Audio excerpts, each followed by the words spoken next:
Hi, and welcome to The Tea with NSP, the brand new student-produced podcast from National Student Pride. I'm Morgan, this year's co-chair and third year at King's College London. The Tea with NSP is all about growing up and finding out who you are.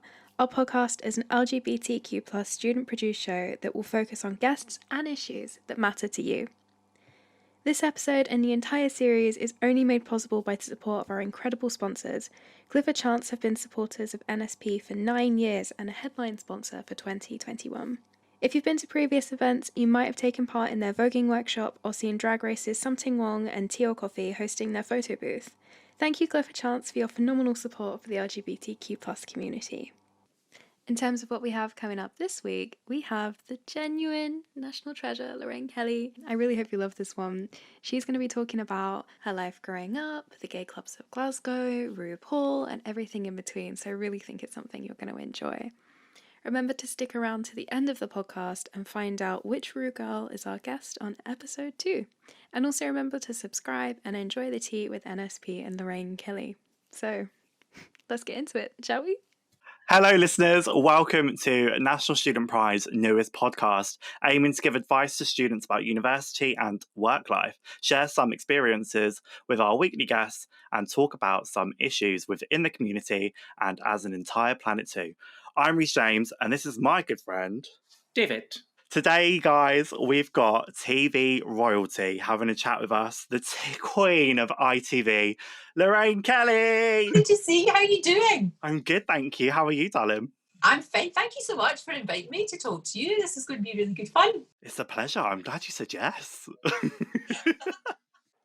First I was just going to ask, how has 2020 been? Because it's been I guess it must have been a bit strange for you because you're sort of like doing the same stuff, but like also the world's collapsing. So I know. Do you know what? I'm really lucky, David, because I've been allowed to still be able to go to work, which has been fantastic, but strange. You know, it's like we're in, and I have to watch, I can't swear, but it's like we're in a really crap sci-fi film with really rubbish special effects. And, you know, it's just, it feels like that, doesn't it? With a really bad script, and we don't want to be here anymore, thanks. But I just feel so lucky that I'm still able to work. And it's been really good, the feedback from the audience, because they're saying it's actually quite nice to see, not just me, I mean, to see everybody, you know, even peers, to see him as well. Because it sort of makes you think, well, there's a little bit of normality. I mean, I know it's a wee bit strange because like this morning, our very last guest, we were like a little bit worried because I went to say hello to her, and we've got like 8 minutes at the end before I have to say hello to Holly and Philip. And it was Shirley Ballas from Strictly Come Dancing, and she'd forgotten to unmute herself. So we're kind of like, yeah, you get that kind of like sphincter nipping, oh God, how am I going to fill 8 minutes? The amount of times I have done that on a Zoom call. So even like that says something about 2020 when you're like, I can at least see Piers Morgan in the morning. Oh, I'm actually thinking that's a good thing. Do you know, he really gets annoyed with me because when anybody asks me what he's like, he's actually okay. He really is. And he's very kind. And he's a very loyal friend. Like if you're his pal, he'll always have your back. And a lot of it is just, you know, him being cheeky and seeing how far he can push things. But every time I say how lovely he is, he gets very, very upset. He says it's very bad for his brand, which he thought is nice. So I do it all the time, of course, to just annoy him.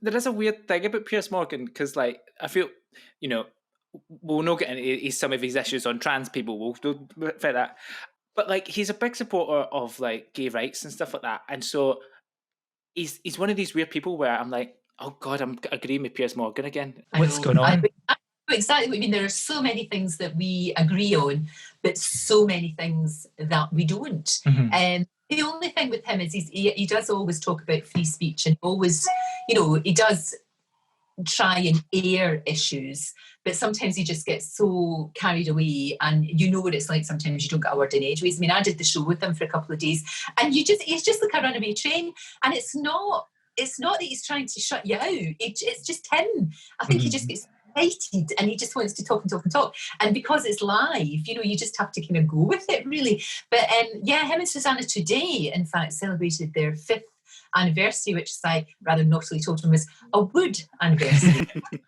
You know, that's the thing about daytime telly. We can actually push boundaries and be really naughty, and the people that get it, and the people that don't, it just goes way off their head, and that's fine. That's okay. But we do try and push boundaries, especially on my show, because I'm very much, we're all the same, and we're all trying to go on with our lives. And I don't understand people having to go at other people just because they happen to be a wee bit different. And, you know, when I was little, I always felt as if I was a wee bit on the outside, just because I was a bit odd. And we've all been a bit odd, you know, all of us, we've all been the other, if you like. And I think it's really, really important that when people are on, you just get them to tell their story.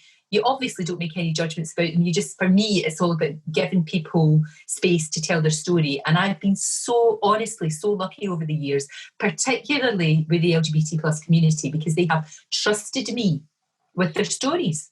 And that's an amazing thing. And you should never, ever take that for granted. You know, when somebody's coming on to talk about whether or not it's about, their trans journey, or whether it's about them, as a gay couple, believe it or not, when I first started out, people were still weird about gay people adopting children, which now you just think, how could it be? But then, as I pointed out to my daughter, I was alive when it was illegal to be gay. It was actually illegal. So I was alive, and so it's not that long ago. When you think about it, how far we've come from then, how far is still to go, of course. There's still a long way to go. But isn't it, I find that absolutely, I'm saying it to you and it still makes me go, what? I'm more astonished that you're anywhere close to that age, Lorraine. Looking at you. And no work done, thank you. All these people that Twitter and say that I've had Botox and facelifts and body loadings and all the rest of it. No, it's cheekbones. It's my mother's cheekbones that I've inherited. It's good genes. You've been blessed.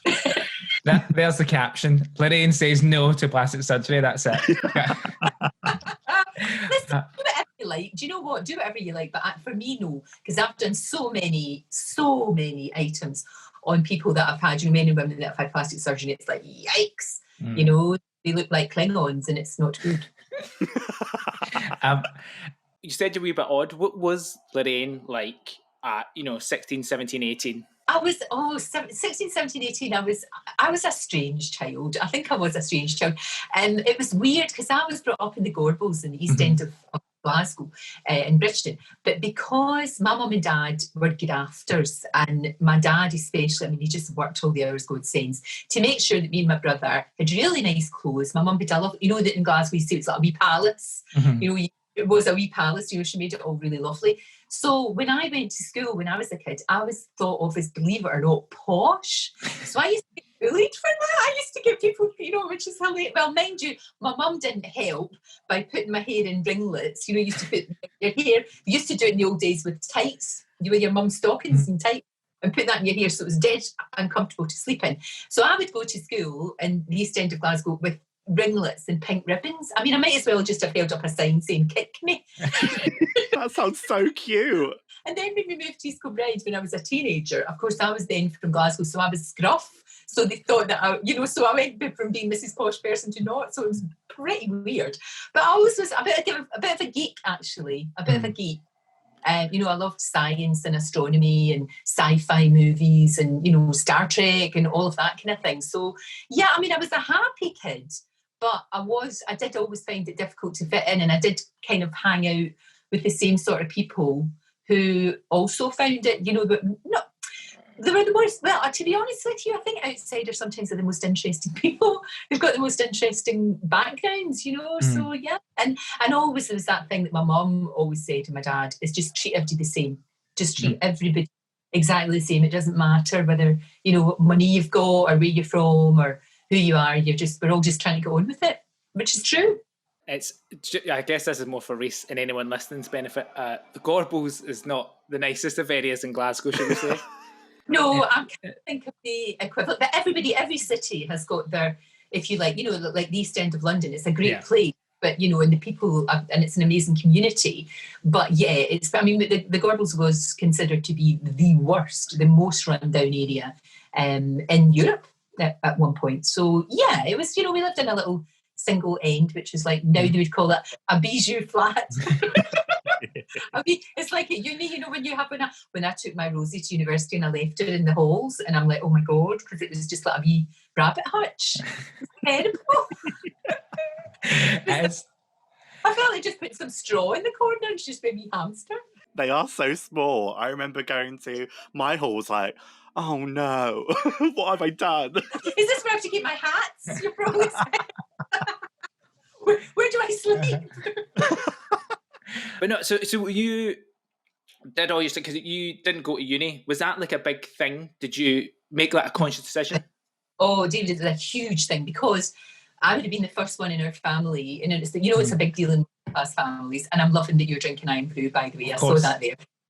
Got to represent. Oh, I love it. No, so yeah, it would have been a huge deal. And I did get a place at University of Glasgow to do Russian and English.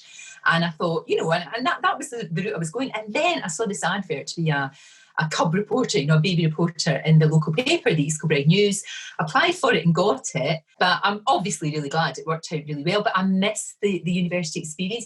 I sort of had it by osmosis, really, because all my friends went to uni. So it was really, it was like the best of both worlds, really, because all my friends went and they were all, living in flats in Glasgow, and I was still living with my mum and dad, but I would just crash out at their place at the weekend. So it was pretty good. But I miss the fact that I didn't get that experience. I do, because it was, my daughter went to uni, my brother went to uni, and they all had a great time. So and plus, it's not for everyone. No. You've done well without university, so it's fine. I think it's a great thing but you're absolutely right, and nobody should be bounced into it. But most of the people that I know that have got degrees, they don't necessarily go on to work in that field, unless it's something like law or being a doctor, then obviously that's a different thing, or a vet, that's different altogether. But I think for me, university is not just about that degree, it's about making friends for life, it's about learning social skills, it's about that other side of it. The social side is very important, because my daughter was little and I'd got to the school and they were all really competitive where we lived, all the mums, oh my God. And I would go to the school and they'd be saying, oh, is my child learning Japanese? And I'd be saying, has she got pals? Because really important, for them. Of course she's got to, but the thing is, everybody learns and it's fine, and she was doing fine. But for me, it was much, much more important, especially when she was little, in the primary school and everything, for her to have good pals and good social skills. And that is a really, really important thing that we often forget about. And a lot of people at university, they find it just a bit overwhelming. And right now, God, my heart goes out to anybody that's at uni or college, because we've seen the news footage, haven't we? That we prisoners, it's like, let me out, and it's just really sad, because it's not good for mental health. It's really not. That's what I imagine, because I stayed at home. My mum, I basically applied for everywhere except from Glasgow. Glasgow Uni didn't let me in, so let's not talk about it, Lorraine. But I applied for everything. My mum said, "Can you not leave Glasgow?" And I was like, "Well, I've only got one uni that I can go to then." And so I stayed there, and so I had a weird kind of experience of not having a student experience, but still staying at home. And then my friends were all out getting, as they would say in Glasgow, mad with it. And I would.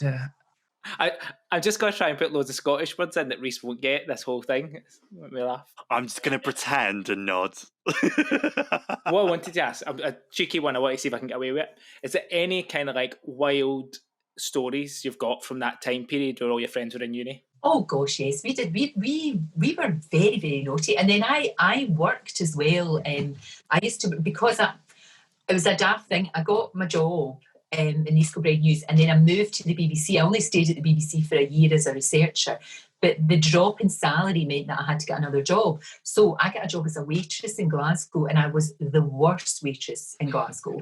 And I only got the job because my lovely late friend Gary gave me the job. He was amazing, and he gave me the job. So it kind of didn't really work out, because it was supposed to be all about saving money so that I could pay the mortgage. And I would work all day, and then I would go to the restaurant and be a really, really bad waitress. And then we would all go to Bennett's at night. And Bennett's was a famous gay nightclubby bar experience. Anybody that's been there knows it. So we would go there at night and, of course, spend all our money. So there was a few really, really fantastic nights out there, which was just really, really good. And I felt very comfortable in that place and very welcomed. And it was just, it was like I'd found, you find your tribe. You find the people that get you. You find the people that understand you.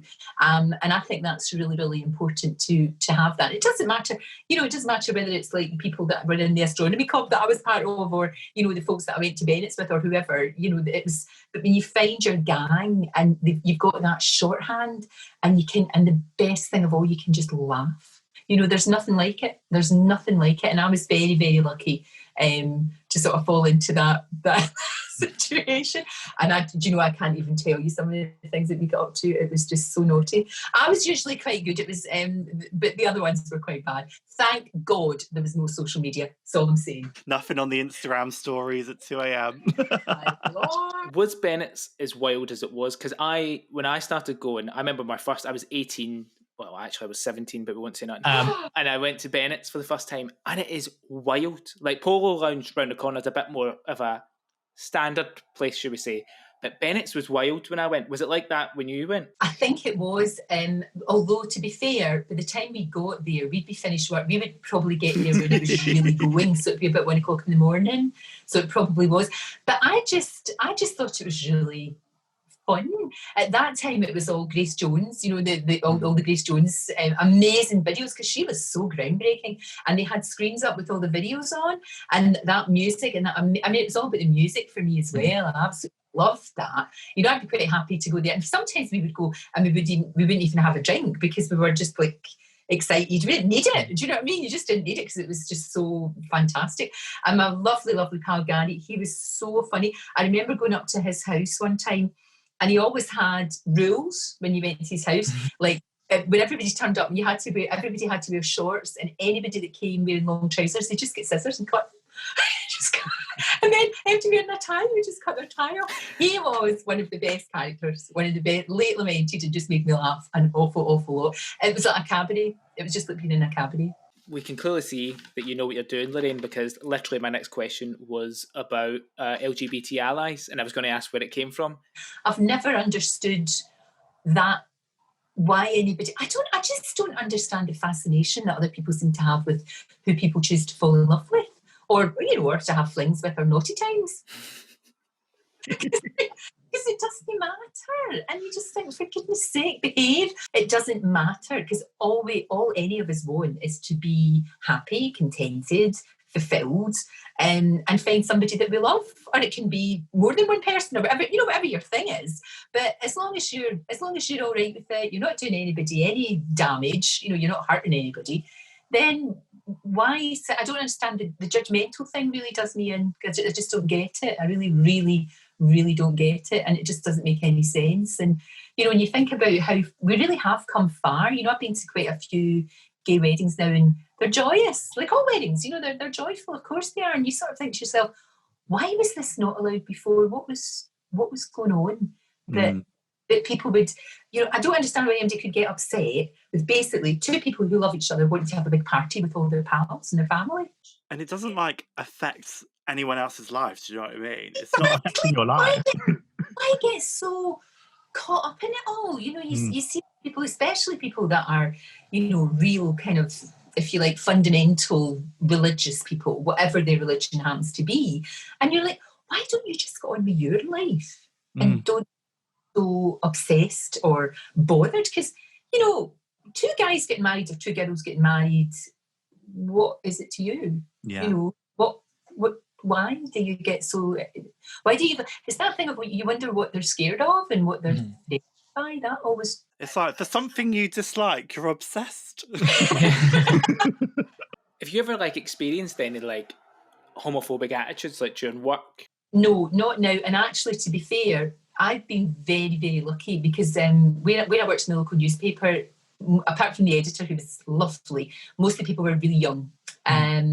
And there was sort of my generation or younger, as they were coming through, and very eclectic. There was people from all backgrounds. There was me, there would be all different religions, all different nationalities. So I never really experienced that. I know it went on, don't be wrong, I absolutely do. But certainly for me, it was never, ever a problem. I wouldn't have accepted it. Of course I wouldn't have accepted it. It just wouldn't have, because you can't, that's one thing I think that I really, people going about, I guess, your generation being snowflakes, as if, and it really upsets me, because actually it's the absolute opposite, because you will not tolerate the kind of things that certainly my mum and dad's generation would tolerate.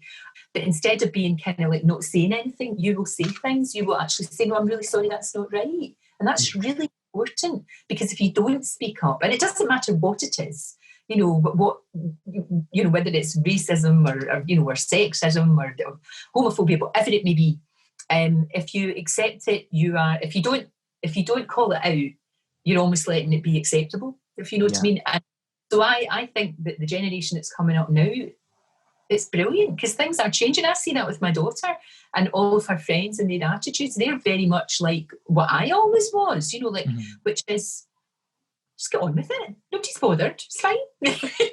And it's because my mum never was like outwardly homophobic. Do you know what I mean? I tell the story to Reese every time that when I came out, she made me throw out a good denim jacket because it was too puffy. A good denim jacket as well, Lorraine, I was fuming. But that was a bit like, but it was never like outwardly homophobic.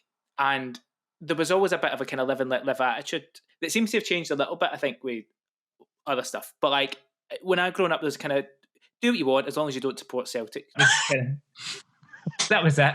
You should have said to your mum, I'm a Celtic supporter. And then if you told her that you were gay, she'd go, oh, that's fine. It's not the worst thing. No, it is getting better. It depends, though, and it always has, on where you live. I mean, it's much easier if you're in a city. Mm-hmm. You're living in a very, very remote place, then it's hard. It's really, really tough, because it's tough to find other people that you can relate to. And then normally there's nowhere for you to go and meet other people and just, whatever. So that's hard. I think that's very hard. And I think that still is a problem. Next one, a wee bit more tricky, is about kind of trans community. So I say this every single episode, and Reese is sick of hearing it, but like this is why I get into student pride. So I'm a wee bit older than some students here. I'm 29. Don't look at, I know. But it was because of trans stuff, because I see it as very much the same thing that happened to gay men and gay women just very, very recently. And I seen that you were messaging Janie Godley just like, I think it was yesterday or today, like, of the kind of transphobic abuse that she got.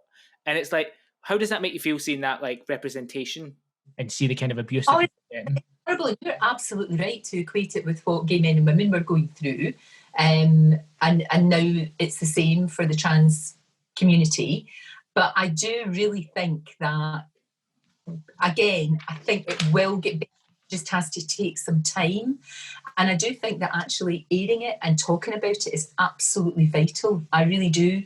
But for me, it's very straightforward. A trans woman is a woman and a trans man is a man. And that's that. I've been very lucky to meet, I don't know if you know Jake and Hannah, they're gorgeous. They're a trans couple and they've just had their first wee baby during lockdown. And they are the nicest couple you could ever meet. They're just completely adorable. And what I love about them is they just live their lives. And by just living their lives, they show the whole world that they're just a man and a woman that got together.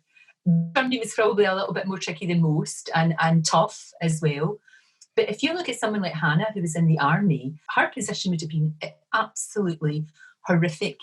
And now she really was, and she talks about it a lot. She was given real support. When she went through her trans journey, she was given an awful lot of support. And that is, it's just really important to see those two. I think really important, especially for younger people, maybe in their teens or much younger, of course, who are just not sure of who they are and they're trying to find their way, like all of us are.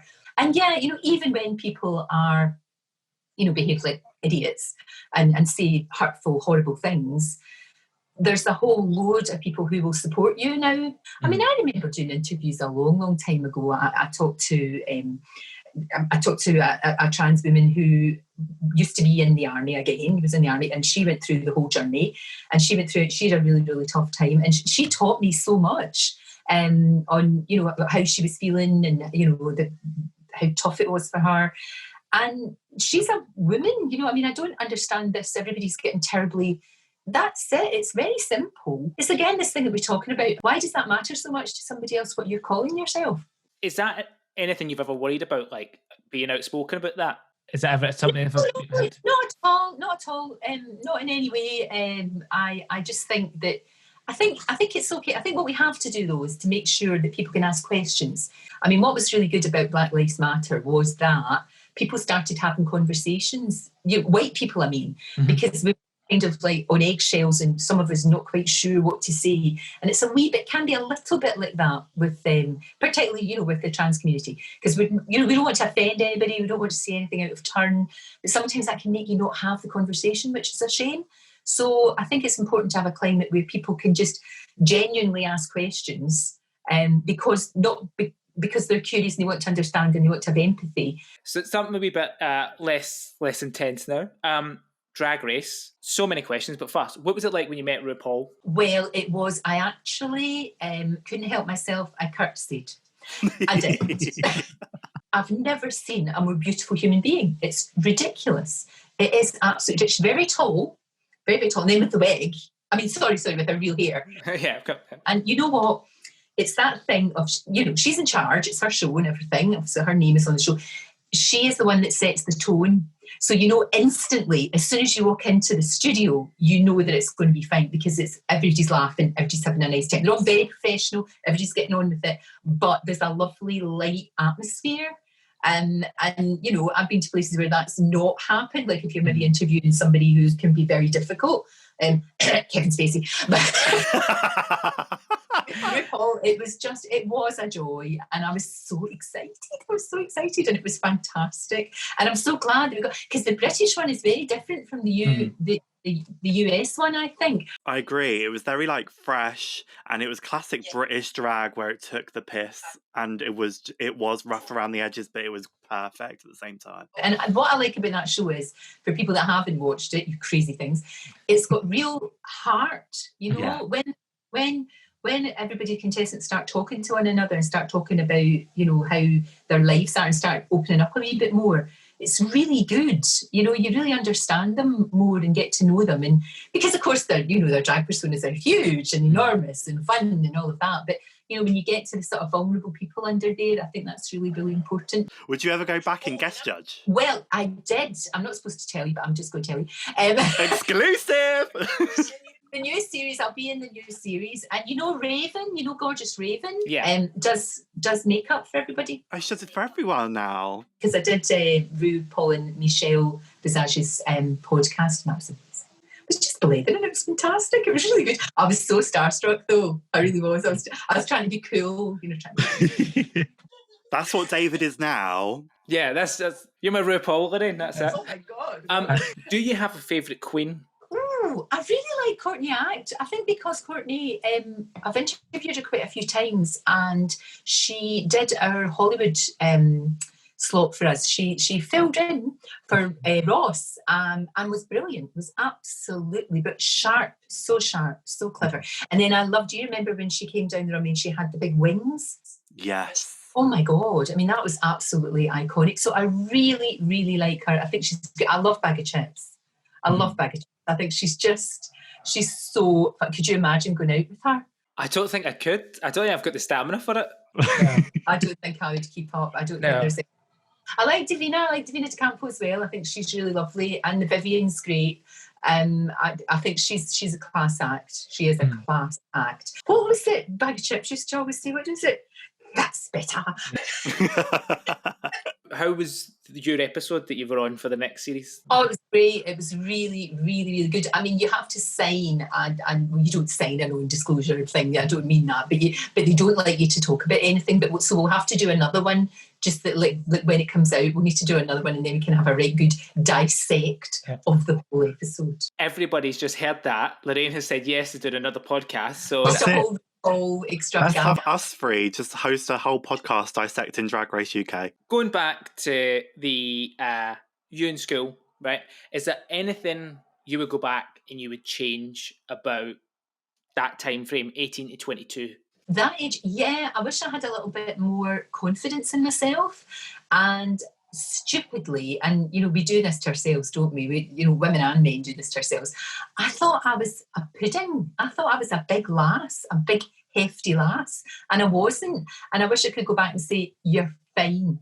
You don't need to go into diets. You don't need to be wearing clothes that cover you up, because you're absolutely fine. I think, and not to worry about so much, not to be sort of worried and anxious about things that you've got absolutely no control over, and just and actually go to more parties, I would say. I went to my fair share of them, but I would go to more parties. But generally, I had that time of my life that I look back on with huge affection, you know, because I was learning the job, and it was very exciting, and I was finding out things, and I was getting to interview people, and it was lovely. It was just a lovely time. And as well as that, you know, I spent a lot of time with my pals. And although working as waitress is bloody hard, especially when you're not very good at it, it was really good. And it always, I mean, to this day, when I go to a restaurant, I get really, really upset if people are nasty to the waiters. You can always tell a lot by how people treat hospitality staff, can't you? Totally. And you can always tell a lot by how people in the public eye treat the person that brings them a cup of tea, the person that makes them up, you know, the person that's sort of running around looking after them. If they treat them with respect, then and you know, as part of the team, you just know that's a nice person. You know, some like Hugh Jackman is the nicest man to interview, because it's like what I was saying earlier about creating the atmosphere, you know, about RuPaul creating the tone. Exactly the same. And when you go, and it's very exciting, you know, you go to a hotel and you interview these wonderful people, and some of them aren't so wonderful, but he is. And as soon as you get onto the floor, you know, they take over the whole floor. It's crazy. I mean, now they just do it on Zoom. That's what they'll do now. And people are laughing, and people are having a good time. And it's because he's a good guy. So is that your favourite person you've interviewed, is Hugh Jackman? Yeah, Hugh Jackman, because I'm such a space geek. I had to interview Neil Armstrong's son, you know, the first man in the moon. So I was beside myself. Buzz Aldrin, the second man in the moon, I actually got to interview. And again, you know, I was just fangirling all over the place. That was extraordinary. That was amazing. I didn't get to interview her, sadly, but my very, very first day on TVAM, this is years ago, this is 1984. And I came down to London, and Anne Diamond and Mike Morris were interviewing Bette Davis, and she was in the studio. So I shared oxygen with Bette Davis. I obviously didn't say anything to her, because you can't. But you know what? She was smoking a fag, and she just, obviously she's Bette Davis, and she's smoking a fag, and you're not allowed to smoke in studios. It's like absolutely not allowed. You know, it really isn't. And nobody had, I mean, who is going to say to Bette Davis, put your fag out? I mean, come on. There's no way you're ever going to say that. But that's when I realised, oh my gosh, this is very special to be, you know, allowed into this world. You know, it's just a kind of sneaked in, and that was something else. I'll never forget that. And she was teeny tiny. It wasn't long. Sadly, I think she died not that long afterwards, and she's like a little birdie. But oh my goodness me, the presence, you know, the sheer charisma was just something else. That's a very good story. Pop that, says I. Davina De Campo chatting about Labour. No, you know, that's it. Still game. So you did a little bit in that. I did. What was it like? What was the whole experience like? Fabulous. And I'll tell you what was the most fabulous thing about it was, we did the sketch, which was really, really funny. It was just two of the characters that were really old, and they just had, when I say really old, they're probably my age, 61 or something. No, they were older. But anyway, they had a baby, so they're the oldest parents. And then all the other characters were watching it in the pub. And what I didn't know was what they were saying. So when I watched it on the telly, all I heard, the first thing they say is, oh, she's quite pumpable. I was peeing myself laughing. And then they said, one of the other ones went, oh, she's not as pumpable as Judy Finnegan. Oh my God. They are wonderful. They're just genius, absolute genius. It was an honour. Do you know what it is, Reese? Have you ever heard of it? I haven't. It's two Scottish comedians, and they pretend to be old men, and this old, and the heart of it is this pub. I'm going to have to go on YouTube and have a look. Again, I'm going with the Scottish question. Deal with it, Reese. I've been down for, I think, 7 years now, right? Is there anything since you moved down?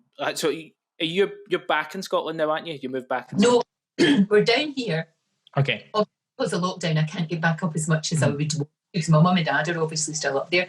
But I sort of travelled up and down for years. You know, there's a wee airport in Dundee, wee tiny airport, a wee flight that used to go London City, Dundee, and it was a joy. It was really easy. It was really, really easy. But no, I'm down here all the time now, and okay. We just stay here down now. But I always thought it was really good to have somewhere at home. But then when Rosie, my daughter, when she left, she went to Singapore for about 4 years. She's back now. And then we decided to come back here, so it was easier. We could all be together rather than, Because you know what used to happen? It was really annoying. I would be up in Scotland, maybe we were going out, and I would have like the dress and I would have, you know, everything, but no shoes. I mean, I once had to go to a gym with my slippers. I'm not kidding you. They were posh slippers, right? But all I had was slippers and a pair of hill climbing boots. And I thought, But yeah, I would never have the right thing. You know, I mean, God, you know, first world problems, but I would never have the right thing in the right house because I had a wee tiny flat here in London, and then I had my house, my proper house. So I was very lucky. Is there anything what was the thing you missed the most about Scotland when you Kind of being down here. And the fact that, and I don't mean this for the rest of England, but in London, people are very reserved by and large. And I found that when I first came down, you know, I would be in the underground or I'd be in the bus queue, and in Glasgow, you just would talk to one another. And I found that quite strange, you know, that people were just a little bit more reserved. And then, you know, I would be trying to strike up conversations. But the people really, the people, the sense of humour. The humour is a big thing for me because it's so I didn't realise there was such a difference. Do you know what I mean? Like things I would say and I'd be like, oh, that's funny, and people would be like, I don't get it. Even some words. Do you know about like? I had to watch when I first came down a bit worse. But even when I went from Glasgow to Dundee, you know, I wouldn't get, there'd be certain things I would go, I don't know what that is. Do you know what a shivery bite is? Shivery bite. A shivery bite is, you know, when you go to the swimming and you come out and you go, woo, and you're a little bit and you have a sweetie or I don't know, a poke of chips or something. Glasgow's a different beast though. Like I feel like just have a whole dialect that's so different because I've been with my partner about nearly 4 years and I still pop up with a different word and he's like, you're joking about that one. That one's not real. And I'm like, honestly, it is. Sometimes I sit with my gang and they go, and I'll sometimes go, I don't know what the English is for wheesht, and I don't know what the English is for galoot, because galoot is much more than just a big dafty, you know, like Boris is obviously a galoot, but it's like there's lots more of other things that you know, and then they go, what is a galoot? And it's really hard to explain some of the words. And I was a like call centre person. I know. I'm like, hi, it's David. What are you doing? And they'll be like, what is that? Get that phone. Sorry, we're just chatting away. It's fine. I'm enjoying it. I've had a tear in my eye, laughing. He hasn't got a clue what we're saying. I'm going to write some notes and just Google them later. I'm trying to think. I've lost questions. Reese, do you get any questions? I need a wee minute to calm down. Do you get any questions, Reese? I don't. Honestly, I'm just here for the chat. Well, we're going to do another one, aren't we, after RuPaul? Exactly. But it's great. It's just so nice to talk to you. It really is. It's just very refreshing. Honestly, Lorraine, you've been an absolute delight. Lovely to talk. Thank you for agreeing to come on. Thank you so much. Talk soon. Bye. Bye, Lorraine. Oh, isn't she just the most wonderful person? We had such an amazing time speaking to Lorraine, and I really hope you enjoyed the first episode of The Tea with NSP. Next week, we have the legend of the first series of RuPaul's Drag Race UK, Davina De Campo. She discusses her years in university, Section 28, and how Davina became, well, Davina. That episode goes live next Thursday, so subscribe to the podcast, get notified, share it with your friends. You know the drill by now. And don't forget, tickets for National Student Pride 2021 are now available. We have an entire week this year, so you cannot miss out on anything. Just head over to our website, studentpride.co.uk, and get your free tickets for the event starting April 19th. So, until next week, I'm Morgan. Thank you for joining me. Please don't forget to subscribe, and I'll see you next week for more shits and giggles. Bye!